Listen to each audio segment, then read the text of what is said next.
In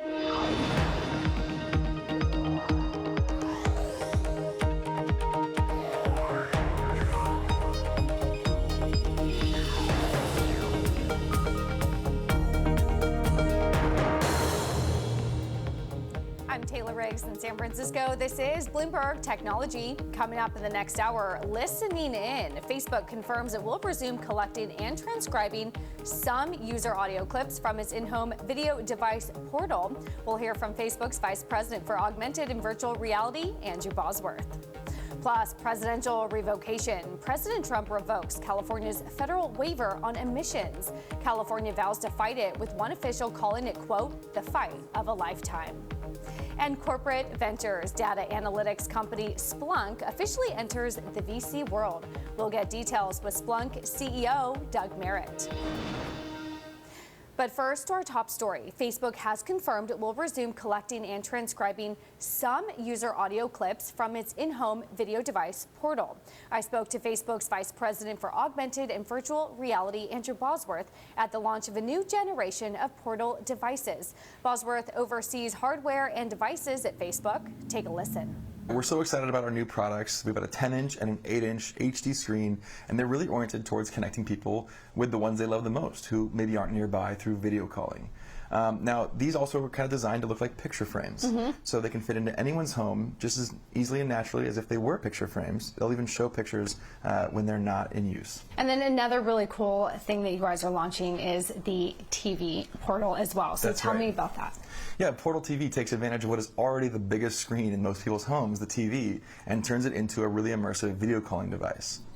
So one thing that really struck out to me was the price point, which at about $149 feels like you're really trying to push into what is already a competitive space. You have Roku, Apple TV. How do you stand out? Yeah, we think that the most important thing that people do is connect with each other. And until now, all these devices, they're not really focused on that. They're focused on connecting you with content, which is great, and they're very useful.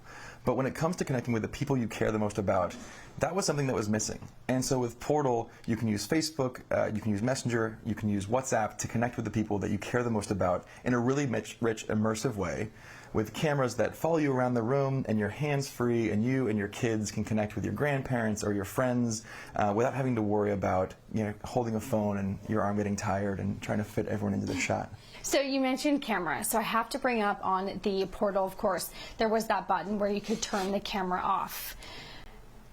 Privacy has been a huge concern. Was that the focal point of making sure it was very easy for me to turn the camera on and off? Yeah, when you're introducing new devices for people's homes, people have never experienced anything like Portal before. And it's got a camera and it's got a microphone. We wanted to make sure everyone felt really comfortable and in control of that experience. So these generations of Portals don't just have controls to turn off the camera and the microphone. They actually have integrated shutters that cover the camera so you can see that it's not seeing you. What about the microphones?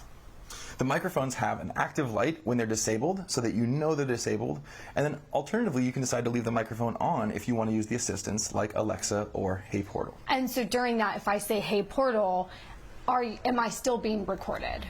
If the device hears the wake word, like Hey Portal, it sends a short recording or a voice clip up to the servers to kind of get an answer back to you.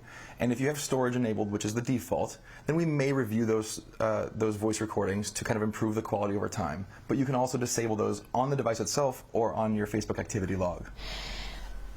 You know, privacy, data, all of that has been a big focal point of Facebook. Is now the right time to be launching new products where there is a camera, where there is a microphone, when right now there's so much scrutiny and arguably the least amount of trust in Facebook? Yeah, I think now is the best time to be launching a product like this. Connecting with somebody else that you care about is the essence of what Facebook does, and that's what the Portal devices are centered around, is video calling with the people that you care the most about.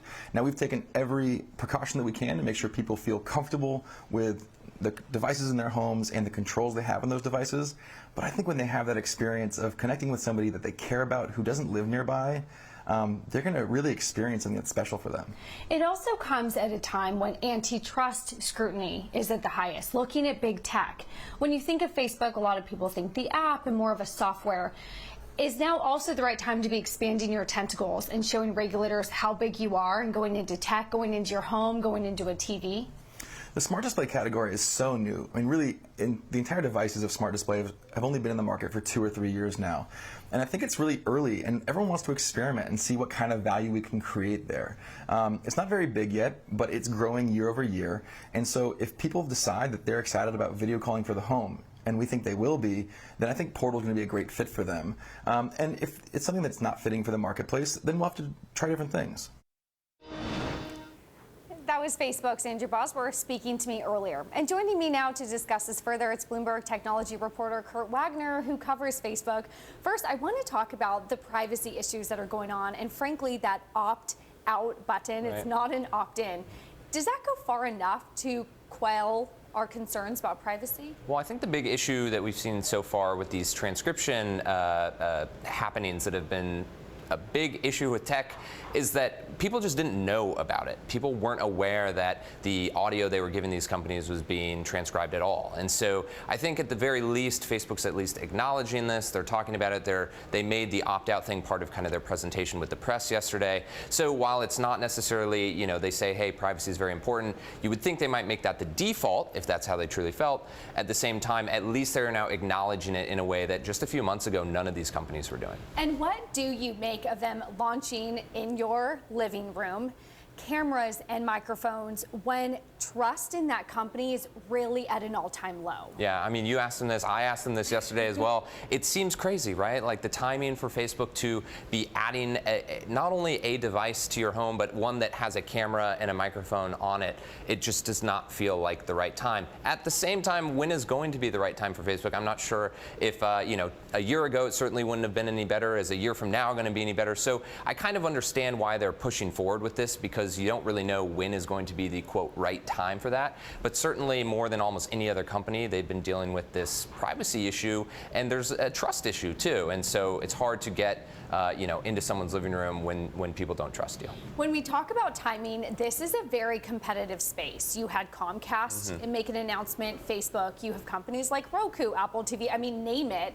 And this is very competitive. How does Facebook stand to differentiate themselves? Yeah, they were very clear about this yesterday. They said the differentiator is the video calls. We think that people are going to use Portal to, do what you might call a FaceTime call on your phone, but this would be through their hardware, and in some cases, maybe even your TV set. You would do a video call through your TV, and they think that that differentiates them from all the others. We asked, well, what about the idea of having Netflix or HBO, these other kind of entertainment apps on these devices? And they kind of said, listen, there's a ton of places you can already go to do that stuff. Our differentiator is the video camera. I think it would make sense if they had both, but that is what they're really leaning into. Speaking of other hardware, it's interesting that they have Amazon's Alexa supported on their platform. When would we see Facebook come out with a version of the Google Home or the Amazon Alexa, an actual device that you can talk to? Yeah, well, you can talk to this one. So you can say there's two ways. You can either talk through Alexa, as you mentioned, or you can say, hey, Portal, and that will kind of wake it up for some very basic commands or requests. Those are the things that actually they are collecting and starting to transcribe. But I think the bigger question is, when are they going to have their own assistant, right? The software that you might say, hey, Portal, and it would actually give you a bunch of different options versus just some basic commands. Right now, they don't have any plans, they said, to remove Alexa and to build their own thing. But clearly, with the Hey Portal software, they're getting started on that. So I would expect maybe, I don't want to put a timeline on it, but sometime in the future, this is a goal for them, would be to have some kind of assistant that really works much more expansively than what they have now. Kurt, you and I have joked a little bit. When I was in New York covering the earnings, it's all about the software, the monthly active users, daily active users, advertising revenue. It's hard to talk about hardware because, frankly, it feels relatively new. It's not a big part of their overall strategy. Where does hardware fit into Facebook's total revenue? I think it doesn't fit into revenue really at all right now. They don't talk about how many portals they've sold. They don't say a whole lot about Oculus or other types of hardware that they build. They are an advertising business for the most part, for the dominant part. They see this as a very long-term bet. So, someday, perhaps in a couple of years, perhaps in a decade, you might might not use your phone in the way that you use it now. You may use some other type of device. And I think they are trying to figure out what device is that going to be. Is it going to be an in-home thing like a portal? Is it going to be AR glasses? Whatever it is, they want to be kind of preparing for that reality because they don't own a phone right now. They're reliant on other manufacturers. And so I think when they figure the next wave of hardware comes around, they don't want to be in that dependency. They want to be building it themselves. Smart coverage on Facebook now and always. That is Bloomberg Technologies' Kurt Wagner. Thank you for joining me. And Apple's longtime VP of Communications, Steve Dowling, is leaving the company. In a memo sent to his staff, Dowling wrote, "After 16 years at Apple, countless keynotes, product launches, and the occasional PR crisis, I've decided that the time is right for me to step away from our remarkable company." Apple marketing chief Phil Schiller, known for leading the company's secretive culture and directing product features, will take over in the interim. The move comes right after Apple hosted its annual fall iPhone event in Cupertino last week. And of course, it does come during a year when other high-profile executive departure announcements at Apple have come, including former Senior Vice President of Retail, Angela Ahrens, and Design Chief, Joni Ive. And coming up, continued fallout for WeWork after delaying its IPO. We discuss job cuts and faltered building plans in London. That's next. This is Bloomberg.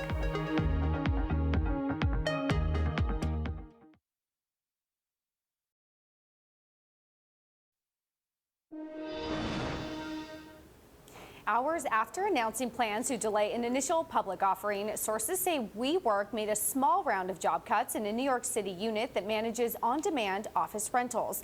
The dismissals affected fewer than 10 employees in the WeWork Now division, and the fallout didn't stop there. Deals for 2 major London buildings leased mostly to the office rental startup are on the ropes. It's still unclear if this has anything to do with the delay of WeWork's public debut. But joining me to discuss, I'm joined by Rohit Kulkarni, MKM Partners Executive Director, and Bloomberg Technologies' Ellen Hewitt, who has been covering WeWork tirelessly for us every single day.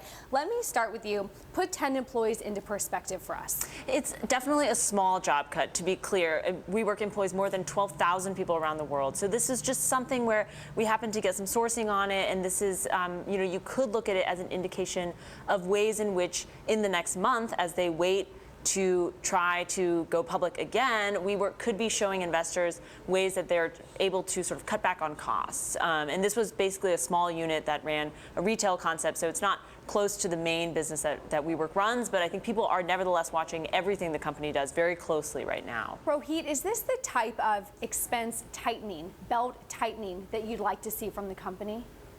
This is like a drop in a very vast ocean. As she said, like this is a company that employs 12,000 employees. Less than 10 is not going to cut it. I think what the company needs to show is a year from now, where is the cash burn going to look like? The company is burning about $200 million every month. They have a lot of lease liabilities, about a couple $2 billion that they need to pay out every year. So these are big numbers. The company needs a lot of cash. 10 employees are not going to cut it. So is the bigger issue for you the cash burn and not the hypervaluation? Cash burn is the bigger issue. The company has about $3 billion right now in cash, $1 billion and change in debt. They hope they can raise a lot of debt and some cash in IPO. Investors would probably need at least anywhere between 3 to 4 years of runway. You just do simple math, $200 million a year, 3 to 4 years in runway. This company needs about $10 billion in cash sitting on the balance sheet. So Ellen, talk to me here about sort of the timing of that. I spoke with an analyst yesterday, and he says he'd really like to see WeWork hold off from raising any more money until first quarter of next year. Does that fit within your timeline of when you look at the company and talk to all the analysts, them perhaps not trying to fundraise it all for the rest of the year? I think we're going to have to see how they approach this, because there are certain aspects of the credit facility that they're hoping to get that, as far as I understand, are limited to being available only if they do the IPO in the calendar year 2019. So there's this deadline that's sort of waiting in the current setup that they have, which is they could get this $6 billion in credit facility, but only if they do an IPO in the next calendar year, which is what they've pledged to do. So if they end up pushing the IPO into 2020, they're going to have to they're just going to have to start the process back a little bit farther, try to talk to banks again to renegotiate this opportunity to get credit. Rohit, you're nodding. So talk to me sort of about that fundraising environment. Is it debt? Is it equity? Is it this year? You mentioned they need some cash relatively soon. Yeah, I agree. As in, I think there is a contingency that if you raise a $3 billion cash round through the IPO, you get $6 billion in debt, and this has to happen close by end of this year. So there is a clear kind of deadline that they are working against. And they work backwards. If we were to raise $3 billion in cash, we can sell as so many shares. We can part with so and so amount of kind of ownership dilution, and they came up with a valuation.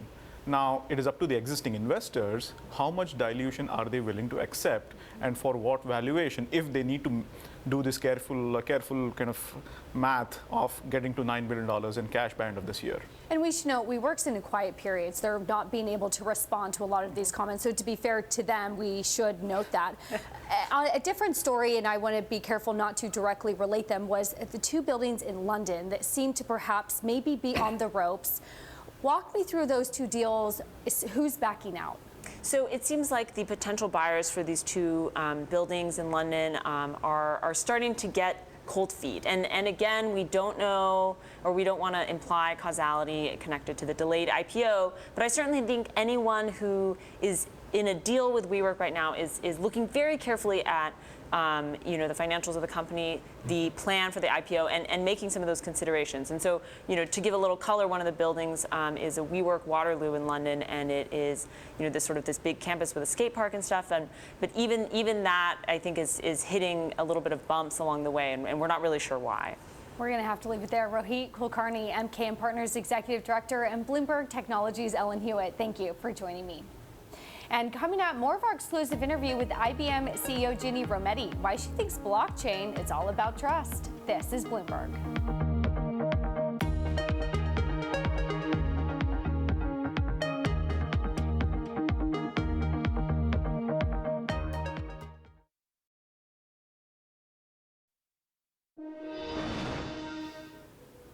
Earlier today, IBM announced it would open the first quantum computation center in an effort to expand its fleet of quantum computers and further realize the business potential of the next generation technology.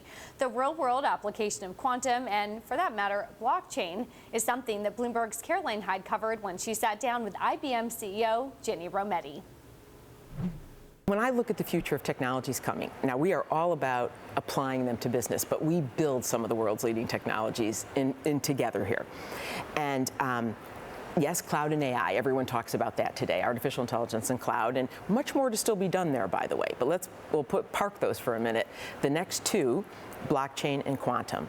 Now, as often is the case with new technologies, people overestimate them in the beginning and then underestimate them in the long term, as it's said. But blockchain, if you said, Ginny, what's one word you would associate with blockchain? I would say trust.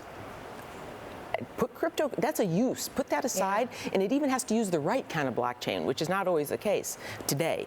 What blockchain, my simple thing, what blockchain should do, it will put trust between parties who don't even know each other, so it would make trusted transactions, and it would do what the internet did for communications between lots of parties.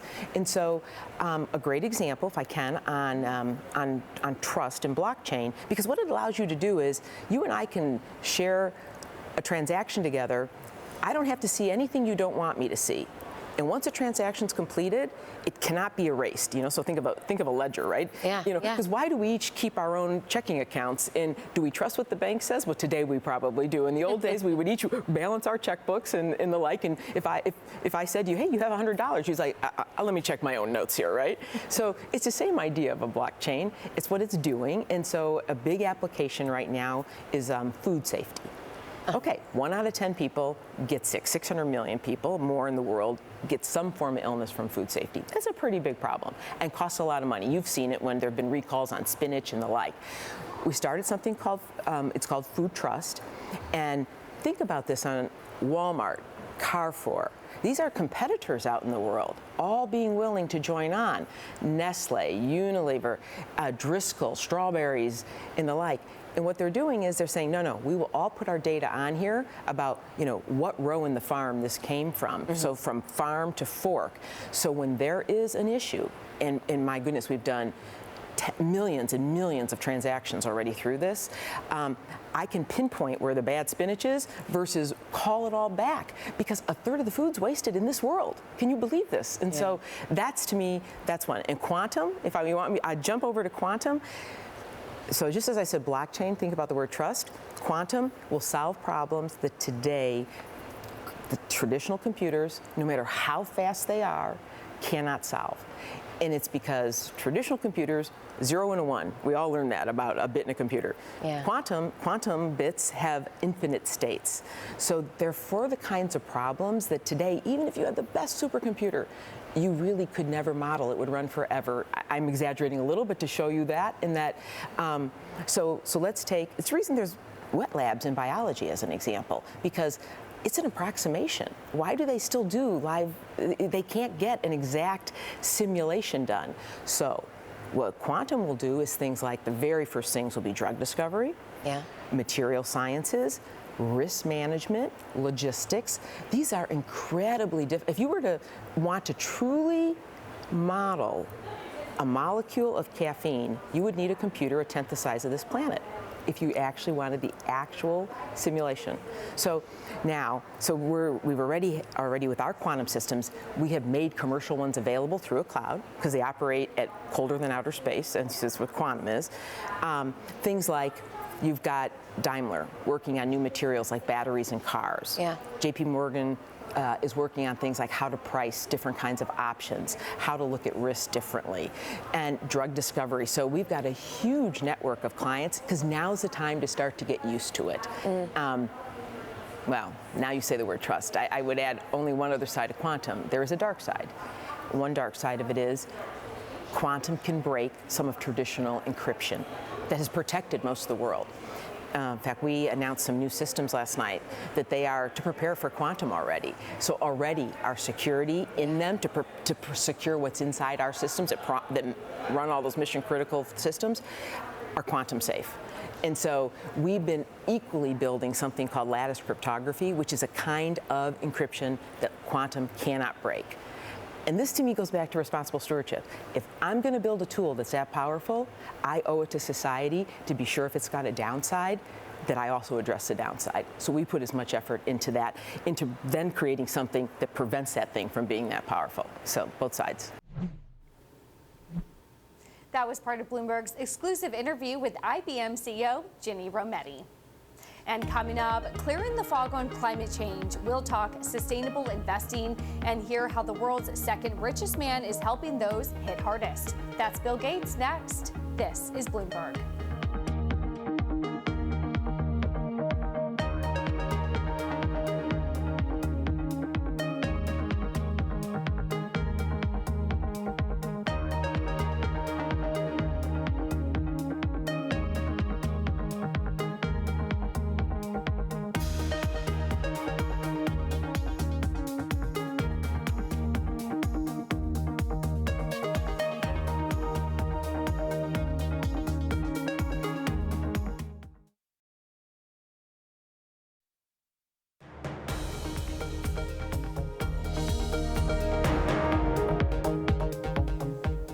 This is Bloomberg Technology. I'm Taylor Riggs in San Francisco.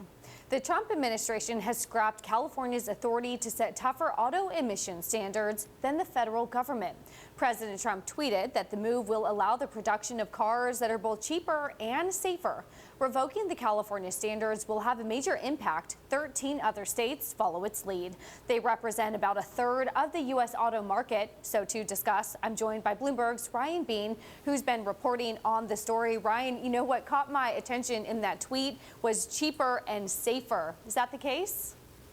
Well, it sort of depends on the extent to which automakers significantly change their product portfolios as a result of the administration's plan. So automakers, as a lot of people know, operate on pretty long-term planning cycles. So even if the standards change starting in 2021, most companies have their plans pretty much locked in for those years. Where you will start to see changes in the types of vehicles and the mix of vehicles that are sold is in the outer years, starting around 2024, 2025, especially considering that it will probably take several years of litigation to sort of resolve this administration's challenge to California's authority.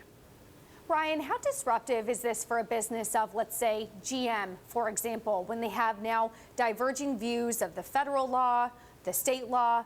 How much of that uncertainty affects their business?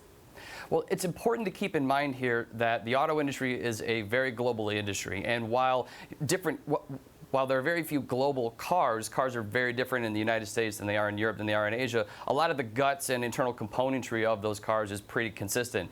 So for companies like GM who want to sell, who have announced plans to sell several more electric vehicles, I think the number's around 20 in the coming years, if there's not a strong regulatory or demand-based lever to help support sales in the United States, it makes it harder to pencil out the business case for those electric vehicles globally. It puts a lot more emphasis on markets like China.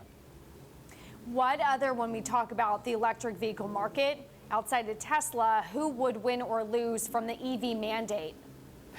Well, if the electric vehicle mandate were to go away, as the Trump administration has proposed, it would make it a lot harder for companies, or it would make it a lot more difficult for companies to potentially offer the variety of electric vehicles that they're doing right now.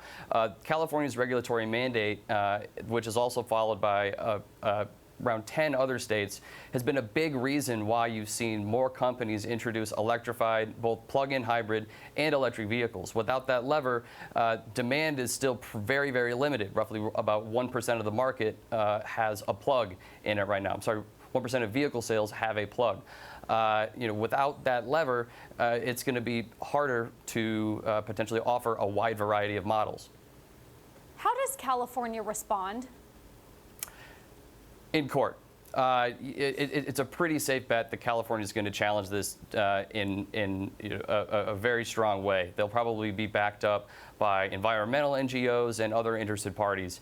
It's going to take potentially a few years to resolve. And part of the reason that the administration has moved to separate this attack on California's regulatory authority from the overall proposal to ease federal emissions and efficiency standards is the likelihood that the administration could potentially move to the courts a lot faster, potentially getting a resolution while Trump is still in office. What they don't want to have happen is for this question to still be lingering out there in the courts if, in the event, a Democrat wins in 2020.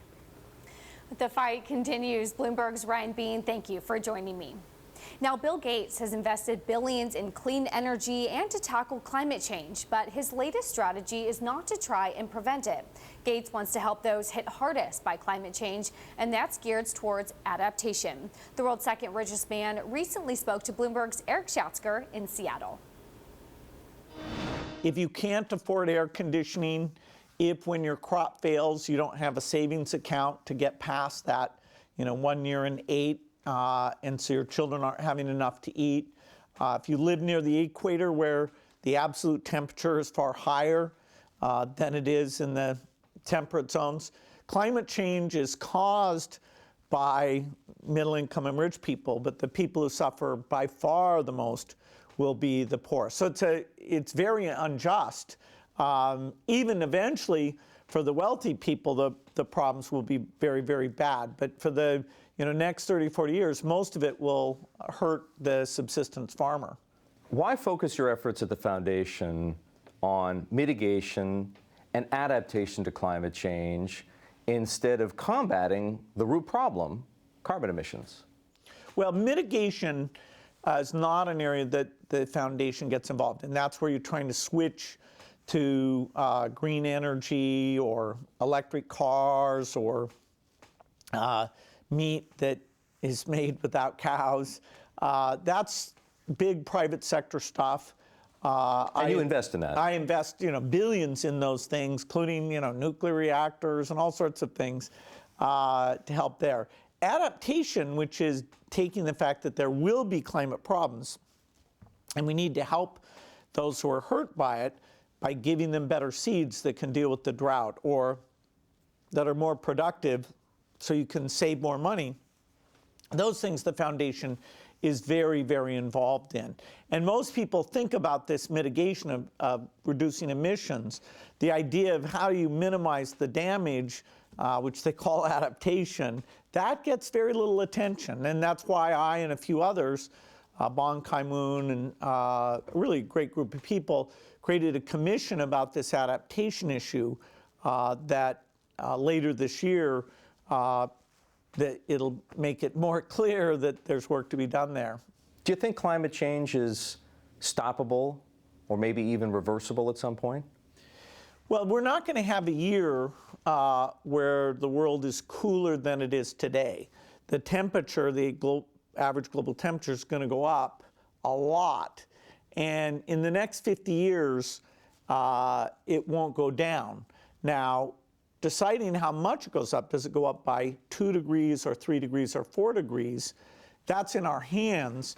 If we ignore the problem, you're going to aim head to something that's like a 4-degree scenario, which in terms of natural ecosystems, forest fires, days that humans just can't go outside if you live near the equator, it's pretty extreme case. Knowing how seriously people are going to take it and what type of innovations will come along will determine where in that 2 to 4 degree range we are by the end of the century. And I certainly hope we don't run the experiment of being higher than 2 degrees, but it will take a lot of commitment and a bit of luck on the innovative breakthroughs to be able to get there. There are a number of different ways of fighting climate change. Renewable energy is clearly one of them. Do you think governments should subsidize renewable energy, or should take-up be dictated by market forces alone? Well, the cost of wind and solar has come down dramatically, and some of that subsidization has helped drive that volume, which drives the learning curve, and the prices come down. Now they're they're not going to come down much more, so the tax benefits there should be shifted into things that are more limiting, like energy storage, offshore wind, which still has a huge premium price, lots of places that we need the market to get going. The progress in solar and wind is very helpful, but the sun doesn't shine 24 hours a day. If you're far away from the equator, actually in the winter, you can't get as much. And so, and that's just for the electricity piece, that's only 25% of emissions. So we need a lot of efforts. But yes, that subsidization, that accelerated rollout, that's one of the few advances we had. It's less than 10% of all energy generation, because the global economy has a lot of energy generation. But it's one of the good things that has been developed. That was Bill Gates with Bloomberg's Eric Schatzker. Coming up, so what does a $17 billion data analytics company do to diversify? Well, if you're Splunk, you enter the VC world. That's next. This is Bloomberg.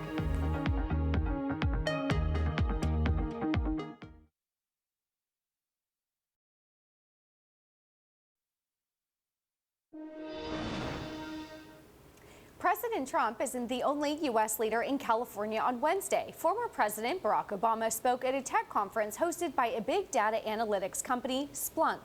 Obama offered insights on the use of data in government, as well as what tech his successor should be staying away from, saying, quote, "The other thing that's helpful is not watching TV or reading social media. Those are two things I would advise if you're a president not to do. It creates a lot of noise and clouds your judgment." And speaking of Splunk, while it's best known for data analytics, it's got a brand new bag. It's entering the venture capital world.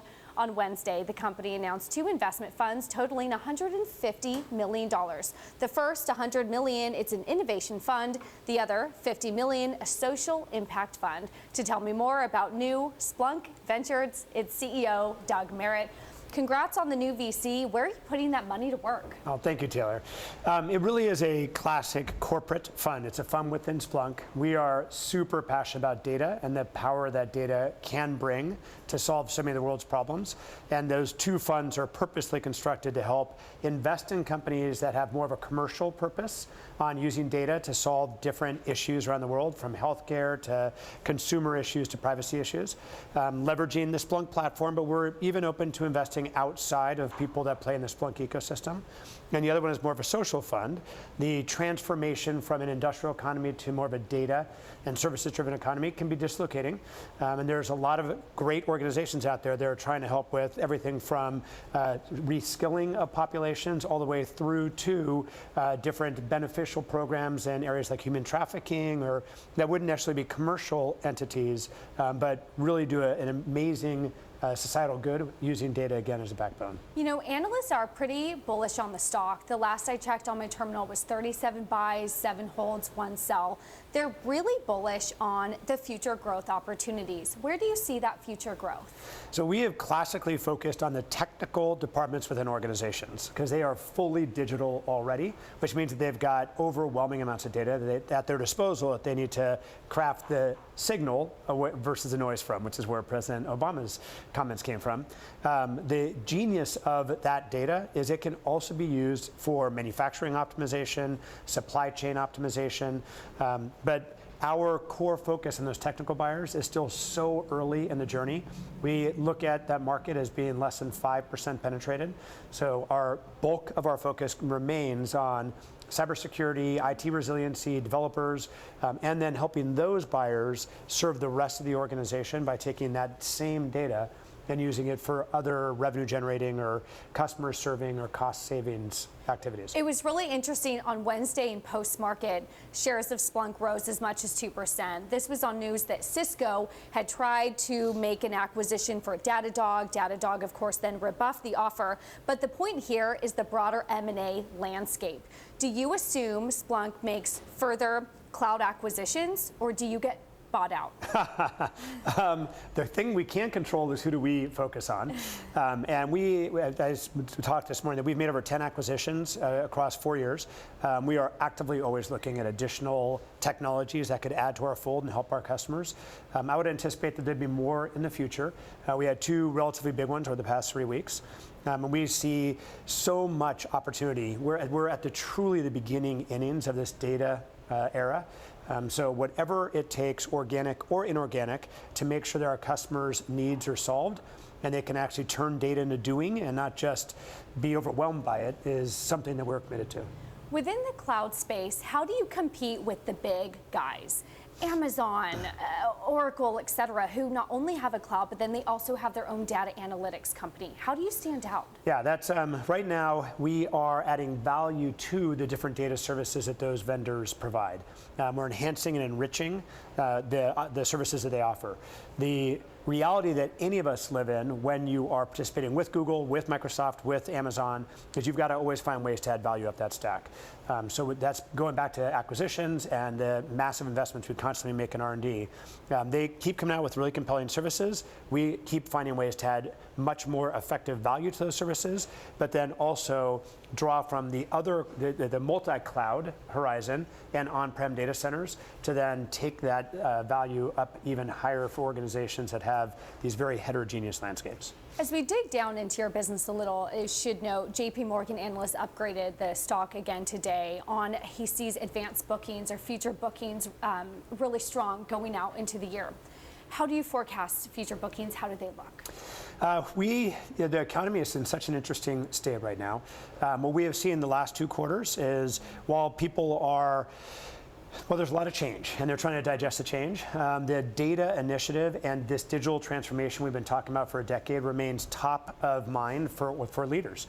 When you're facing the born in the cloud vendors that bring new business models to their customers, you must keep investing in the digital transformation journey and in taking advantage of data. So far, we're not seeing any big impacts in our outlook for our products, and it's always a quarter-by-quarter outlook on that. Yeah, how is the broader tech spending environment? Do you at all fluctuate with tariffs, with trade, internationally versus domestic? How has that consumer spend felt? We're probably a secondary impact. As organizations have to bear the burden of tariffs, that obviously takes budget. Then they have to reevaluate budgets and what they want to spend that money on. We do trade internationally. We do sell internationally, and currency is an issue for us there. We tend to be in U.S. dollars. That still has an effect on us because now they've got to quantify what the new price is based on their own currency fluctuations. So it's probably not quite the same impact that a manufacturer or something that's shipping physical goods has, but ultimately we're at the service of our customers and trying to drive them forward, and their budgets translate back into what they can spend with on firms like us. Finally, you introduced some recent price changes. How much more of a tailwind is that for you going forward? The main focus that we were really driving is serving our customers. Customer success is our #1 business criteria. So this was a key element that we felt was critical for customers to get value from Splunk. Now, within our modeling, we think it's a tailwind.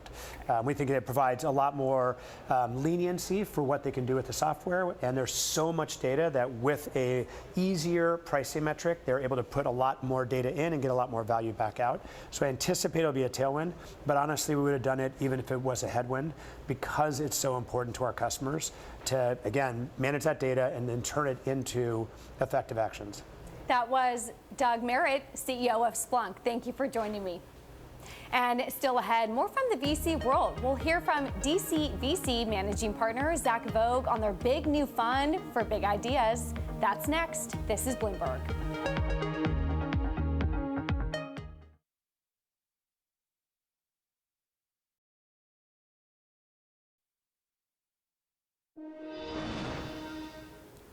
We're sticking with the VC landscape, only this time we're looking at deep tech. You know, the kind of tech requiring lengthy R&D as well as high-tech engineering. And in this arena, DCVC's just closed $725 million fund looking to back early-stage startups. This is now the 8th fund for DCVC, and here to tell us more about it and the land of deep tech, it's managing partner Zachary Vogue. Thank you for joining me. So congrats on the $725 million fund. All about deep tech. What is it? Great, thank you. And deep tech is a set of technologies that can use novel computational approaches to address hard, real-world problems, which we feel is the biggest opportunity in venture today. And the way I think about it is over the past 20 years, VC has really supported the development of massive compute resources in the IT world.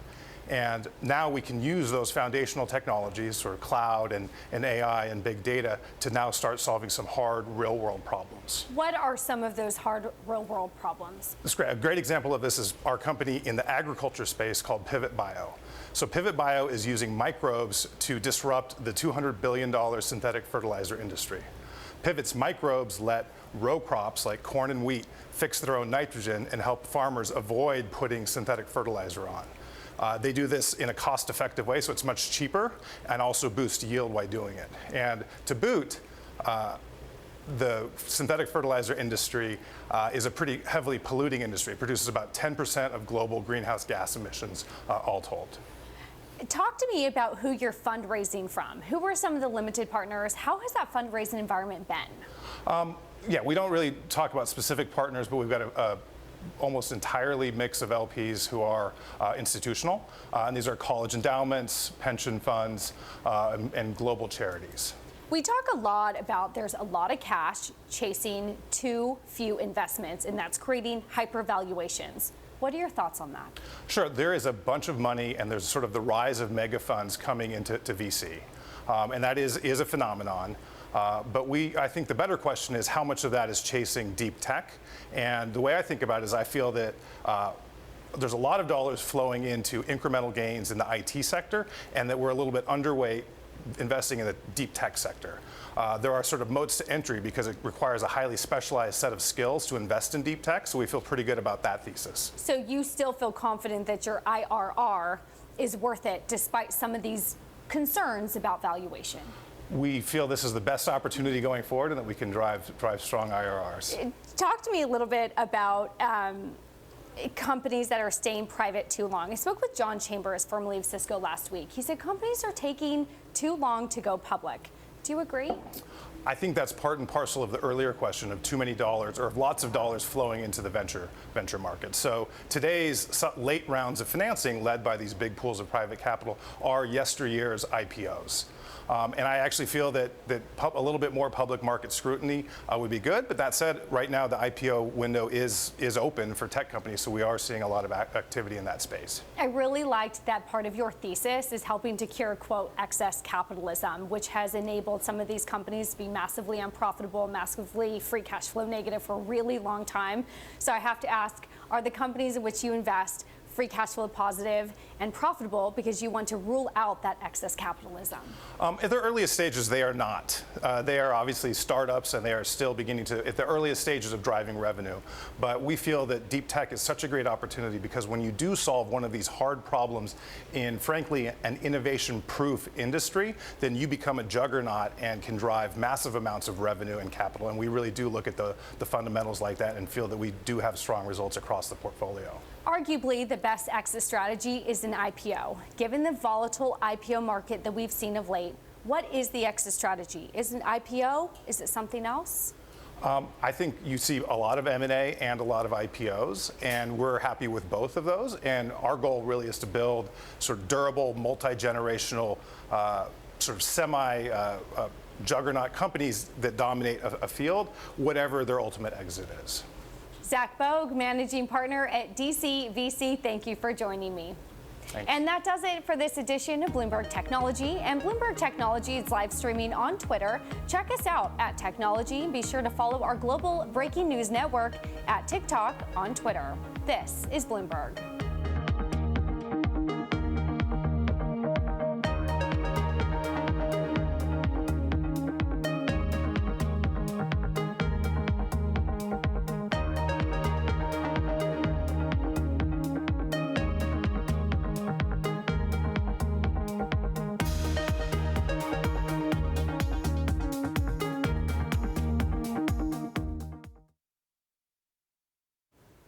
We can move it over for the tech update.